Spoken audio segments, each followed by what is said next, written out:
and welcome to So Many Books. I'm your host, Toni Andrews, and tonight's guest is Pearl Wolfe.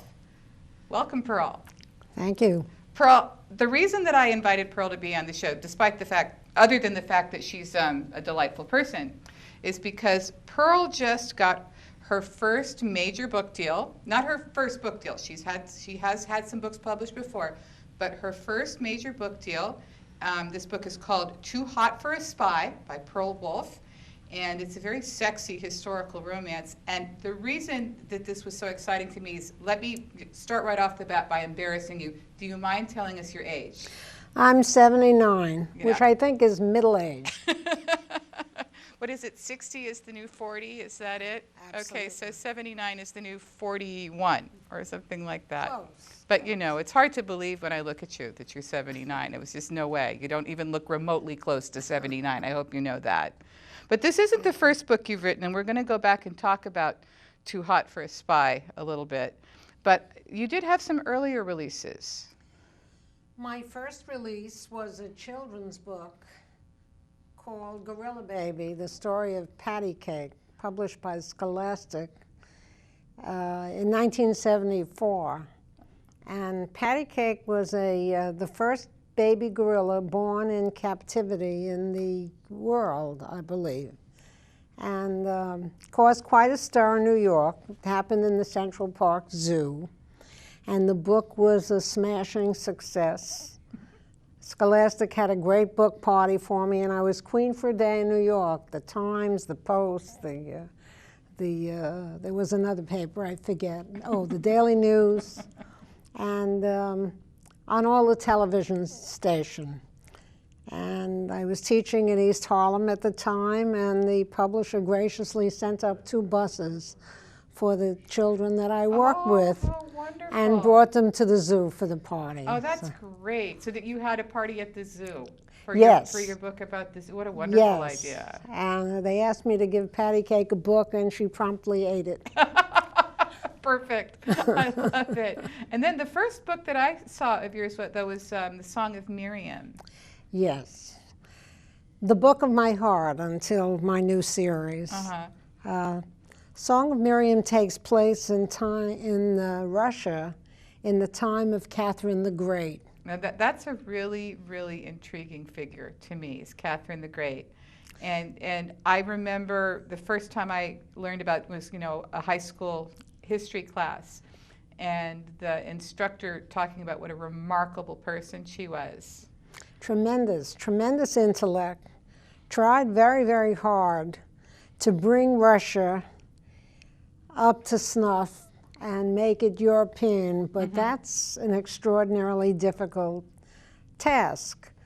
She wanted to eliminate serfdom.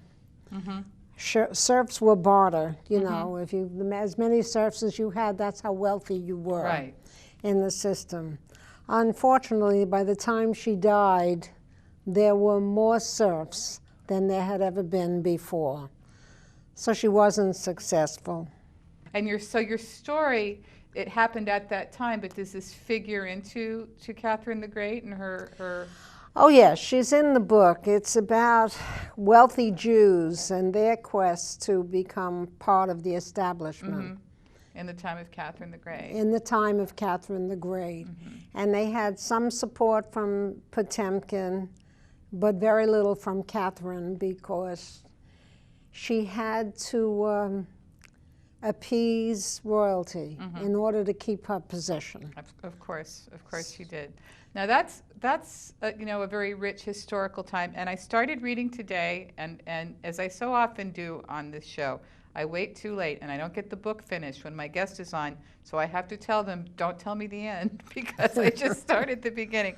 But I started reading Too Hot for a Spy, which is your new release today, and I was really enjoying it. But I got to tell you people, this is a sexy book.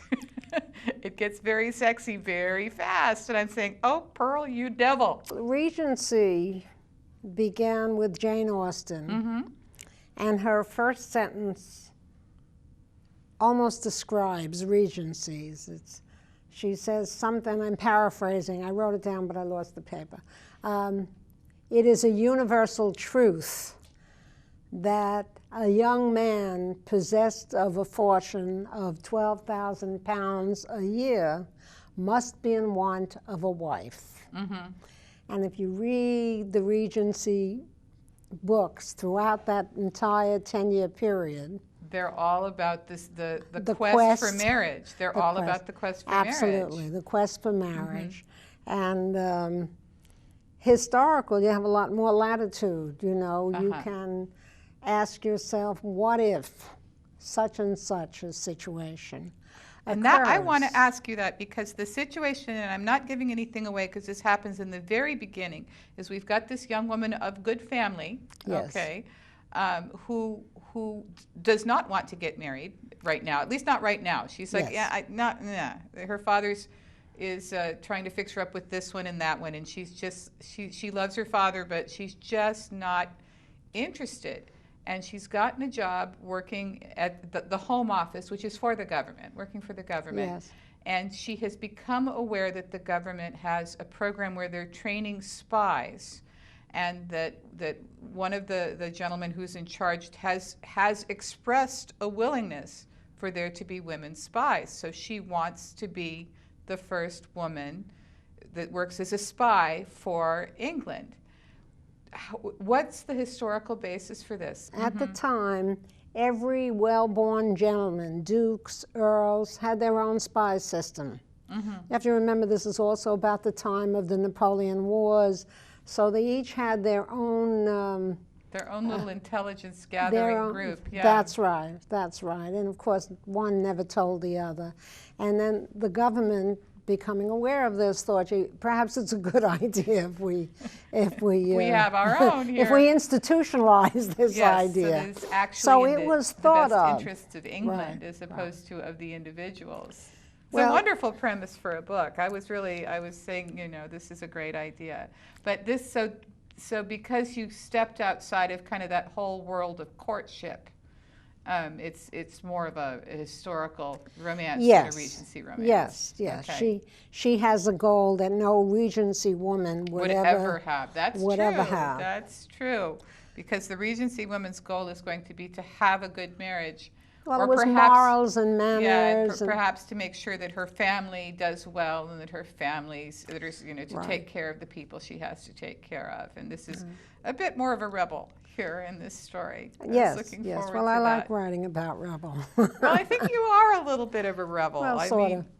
We've known each other for a little while now. We met a couple of years ago at a blackjack table in Reno.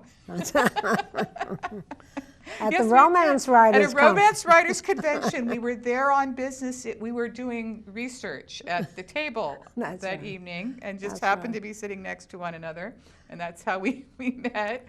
But, you know, you've told some different stories to me from time to time, and, you know, you had a very interesting career. And one of the things that you were a teacher, but tell me a little bit more about your career, because you've... Well, I went into teaching at a time when very few women even went to college. And but you went to college. But I went to college, and that was a rebellious act, because no one in my family had ever gone to college before. When I graduated, one cousin said to me, "We thought you'd never make it."